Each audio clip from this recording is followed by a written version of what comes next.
அளவில் ஆண்டுதோறும் ஜூன் 21ஆம் தேதி சர்வதேச யோகா தினமாக கொண்டாடப்பட்டு வருகிறது. அந்த வகையில் இந்த ஆண்டு 10வது சர்வதேச யோகா தினம் உலகம் முழுவதும் கொண்டாடப்பட்டது.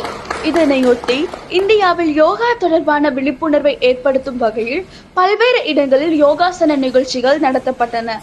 அந்த வகையில் கோவை ராக்கிப்பாளையம் பிரிவு அருகே உள்ள ட்ரைபிக் டிகேஎல் லீட்ஸ் இந்தியா பிரைவேட் நிறுவனம், மாநில தொழிலாளர் காப்பீடு நிறுவனம் மற்றும் ஈஷா யோகா ஆகியோர் இணைந்து ஏற்பாடு செய்திருந்த யோகா பயிற்சியில் அங்கு பணிபுரியும் வட இந்திய பெண் தொழிலாளர்களுடன் தமிழக பெண் தொழிலாளர்களும் இணைந்து யோகா செய்தனர்.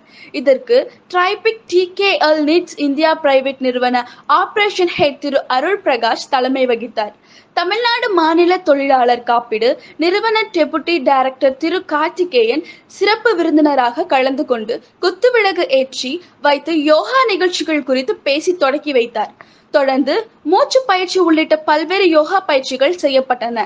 இந்த நிகழ்ச்சியில் தமிழ்நாடு மாநில தொழிலாளர் காப்பீடு நிறுவன ஊழியர் Thiru Mahesh DKL needs India private நிறுவன தலைமை HR Thiru Sakthivel, senior executive HR Thiru Sampathkumar, நிறுவன manager Thiru Ramesh, quality manager Thiru Madheeswaran, Isha Yoga அறக்கட்டளையிலிருந்து திரு ரவிசங்கர், திருமதி லட்சுமி ஆகியோர் கலந்து கொண்டு யோகா பயிற்சிகளை செய்து காண்பித்தனர்.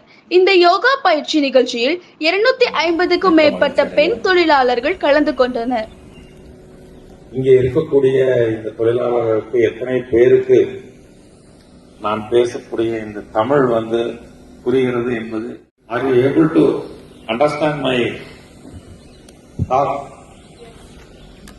No.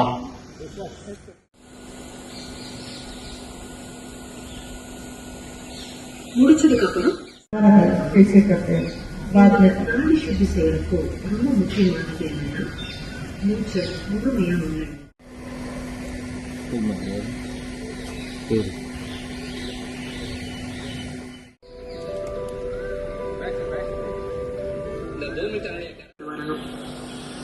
இப்போ உள்மூச்சோட மெதுவா மென்மையா தலைய இடது பக்கமா எவ்வளவு தூரம் திருப்ப முடியுமோ